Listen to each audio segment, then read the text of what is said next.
Cricket ஃபேன்ஸுக்கு வணக்கம் நண்பர்களே, எப்படி இருக்கீங்க? ஸோ நேத்து ஒரு தரமான மேட்ச்சு. ஸோ அத தொடர்ந்து குவாலிஃபயருடைய ரிவ்யூக்கு போயிரலாமா? பஞ்சாப் கிங்ஸ் வர்சஸ் ஆர்சிபி ரொம்ப க்ரூசியல் மேட்ச். அதனுடைய ஃபுல் ரிவ்யூ பார்க்கலாம். அதுக்கு முன்னாடி ஃபர்ஸ்ட் டைம் சேனலுக்கு வரீங்கன்னா மறக்காம சப்ஸ்கிரைப் பண்ணி சப்போர்ட் பண்ணுங்க. அப்பதான் அப்டேட் எல்லாமே உங்களுக்கு வந்து சேரும். சரி வாங்க வீடியோக்குள்ள போலாம்.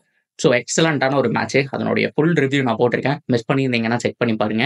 ஜிதேஷ் சர்மா நான் தான்டா கேப்டனுங்கிற மாரி நின்னு முடிச்சாரு.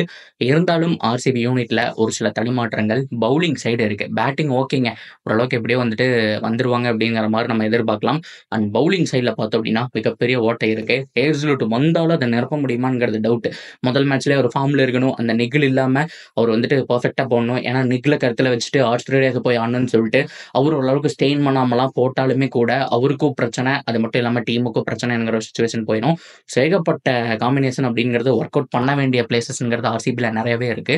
ஸோ இது எல்லாமே அப்கமிங் வீடியோஸ்ல பார்க்கலாம். ஸோ இப்போதைக்கு குவாலிஃபயர் 1 திருப்தியா விளையாடுவாங்க. 9 வருஷங்களுக்கு அப்புறம் அவங்களுக்கு இந்த இடம் கிடைச்சிருக்கு. ஸோ பிரஷர் இல்லாம விளையாடலாம். ஏன்னா தோத்தாலும் ஒரு சான்ஸ் இருக்கு. ஜெயிச்சாலும் ஃபைனலுக்கே போயிரலாம் அப்படிங்கிற ஒரு சூப்பரான ஒரு விஷயத்துல விளையாடுவாங்க. பஞ்சாப் கிங்ஸ் அவங்களும் ஒரு சூப்பர் டீமுங்க. ஸோ நம்ம எந்த அளவுக்கு ஆர்சிபிய கொண்டாடுறோமோ, அந்த அளவுக்கு பஞ்சாப்ப கொண்டாடி தான் ஆகணும். ஏன்னா அன்கேப்டு பிளேயர் ஒரு பிரப்சிம்ரன், அது மட்டும் இல்லாம ரொம்ப முக்கியமா ஒரு பிரியான் ஷாரியா, அவங்களுடைய மிடில் ஆர்டர் பாருங்க. ஒரு நெஹல் வதேரா, ஸோ சசாங் சிங், அது மட்டும் இல்லாம அவங்களுடைய மிடில் ஆர்டர்ல முக்காவாசி பேர் அன்கேப்டு பிளேயர்ஸ். பவுலர்ஸ்லயும் அதே மாரி தான் யூஸ் பண்ணிட்டு இருக்காரு. இந்தியன் டீம்ல கரண்ட்ல இல்ல. இப்போதைக்கு அதுல கேப்டு அப்படின்னா சகல் உள்ள வந்தா அவர் வந்துட்டு இந்தியன் டீம்ல இருந்திருக்காரு. அவரு ஒண்ணு. ஸோ அதுக்கப்புறம் ஹர்ஷ்தீப் சிங் ஒண்ணு, ஸ்ரேயஸ் ஐயர் ஒண்ணு. மத்தது எல்லாமே யங்ஸ்டர்ஸ வச்சு எப்படி ரொட்டேட் பண்ணணுங்கிற மாரி பக்காவான ஸ்கெட்ச் போட்டு எங்கேயோ இருந்த டீம அவங்களும் 2014க்கு அப்புறம் இவ்ளோ தூரம் கொண்டு வந்து நிறுத்தியிருக்காருன்னா, மேன் ஆன் அ மிஷன் அப்படிங்கிறதுல மாற்றமே கிடையாது. ஸோ பஞ்சாப் கிங்ஸையும் குறைவா எடை போட முடியாது.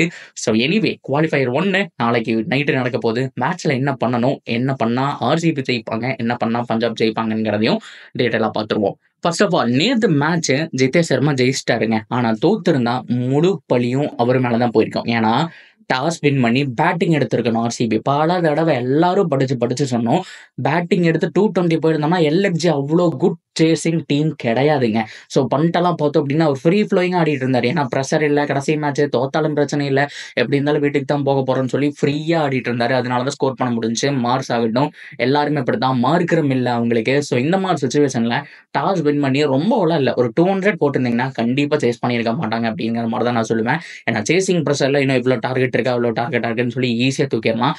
ஆனா அந்த இடத்துல மிகப்பெரிய ஒரு மிஸ்டேக் பண்ணிட்டாங்கன்னு சொல்லுவேன். ஆனா அந்த மிஸ்டேக்க ஜிதேஷ் சர்மா அஃப்கோர்ஸ் சரி பண்ணிட்டாரு. ஆனா இதெல்லாம் க்ரூஷியல் ஃபேக்டர். அடுத்த மேட்ச்லயும் நான் அதத்தான் சொல்லுவேன். பஞ்சாப் கிங்ஸ பொறுத்தவரைக்கும் சேஸ் பண்ணுவாங்க. எவ்ளோ பண்ணுவாங்க அப்டின்னா, ஒரு 180 அப்டின்னா அவங்களுக்கு சேஸபிள். ஆனா 200 பிளஸ் அப்டின்னா அவங்களும் தடுமாறுவாங்க. ஏன்னா பிரியான் சாரியா, பிரப்சிம்ரன் ஸ்கோர் பண்ணல அப்டின்னா மிடில் ஆர்டர் மேல பிரஷர் விழுகும். மிடில் ஆர்டர்ல சசாங் சிங் அண்ட் நெஹல் வதேரா இவங்க 2 பேர் தான் இருக்காங்க. நடுவுல ஸ்ரேயாஸ் ஐயர். இத தாண்டி ஒரு மார்கஸ் ஸ்டாய்னிஸ் இருக்காரு.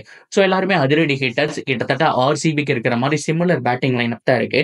ஸோ ஓப்பனர்ஸ தூக்கிட்டாலே மிகப்பெரிய பிரச்சனையாகும். ஸோ நீங்க 220, 200க்கு மேல போட்டீங்க அப்டின்னா, தாராளமா ஹேஸ்லூட்ட வச்சு பவர் பிளேல ஹேஸ்லூட் அண்ட் புவி 2 ஓவர் குடுத்துட்டோம்னா, ஈஸியா வின் பண்றதுக்கான சான்ஸ் அப்படிங்கிறது ஆர்சிபிக்கு இருக்கு. அப்படியே ஜாலியா ஃபைனல்ல போய் கொண்டுக்கலாம். சேம் பிளான் தான் பஞ்சாப் கிங்ஸுக்கும் சூட்டபிளா இருக்கும். அவங்கள பொறுத்தவரைக்கும் ஃபர்ஸ்ட் பேட்டிங் எடுத்து 220 போட்டாங்க அப்டின்னா, ஈஸியா அவங்க சுருட்டிருவாங்கன்னு சொல்றேன். நீங்க எல்எஸ்ஜிய கம்பேர் பண்ணிட்டு இருக்கீங்க. ஆனா அவங்க அப்படி கிடையாது. ஹர்ஷ்தீப் அது மட்டும் இல்லாம சகல் எப்படியோ ஃபிட்டா இருந்தாருன்னா, அவரும் அடுத்த மேட்ச் உள்ள வந்துருவாரு. ஸோ அதுக்கப்புறம் அவங்க இருக்கக்கூடிய பவுலிங் யூனிட்ட வச்சு செம்மையா வந்துட்டு ரொட்டேட் பண்ணிட்டு இருக்காரு ஸ்ரேயஸ் ஐயர். பவர் பிளேல 70 ரன் போனாலுமே அவங்கனால கம்பேக் பண்ண முடியும்.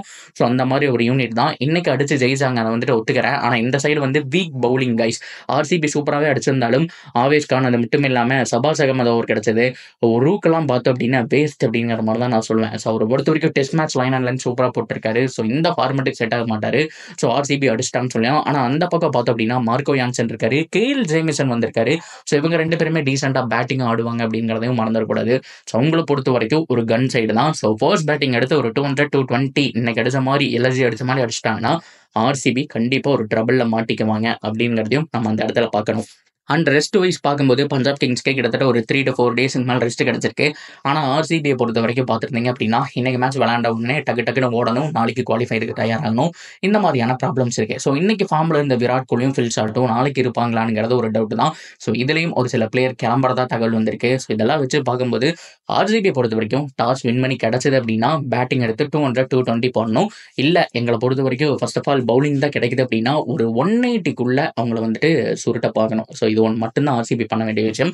ஹேஸ்லுட் ஃபிட்டா இருந்தாருன்னா நாளைக்கு வின்னு கைஸ். அப்படி இல்லை ஹேஸ்லுட் ரன் லீக் பண்றாங்க அப்படின்னா கண்டிப்பா லாஸ் தான். ஸோ அதுக்கப்புறம் நம்ம குவாலிஃபயர் 2ல தான் நம்ம பார்த்துக்க வேண்டிய ஒரு சுச்சுவேஷன் வரும். பொறுத்திருந்து பார்ப்போம். பட் என்னுடைய ப்ரெடிக்ஷன் 50-50 தான். அதில் மாற்றமே கிடையாது. ஏன்னா 2 டீமுமே கன் டீமு. ஒரு சூப்பரான ஒரு குவாலிஃபயர் மேட்ச்.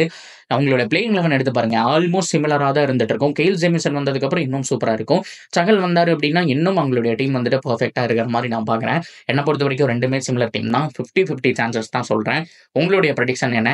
யார் குவாலிஃபயர் 1 ஜெயிக்க போகிறாங்க அப்படிங்கிறதையும் தாராளமாக கமெண்ட்டில் சொல்லலாம். ஸோ இந்த மாதிரி இன்னொரு வீடியோவை நான் மீட் பண்ணுறேன்.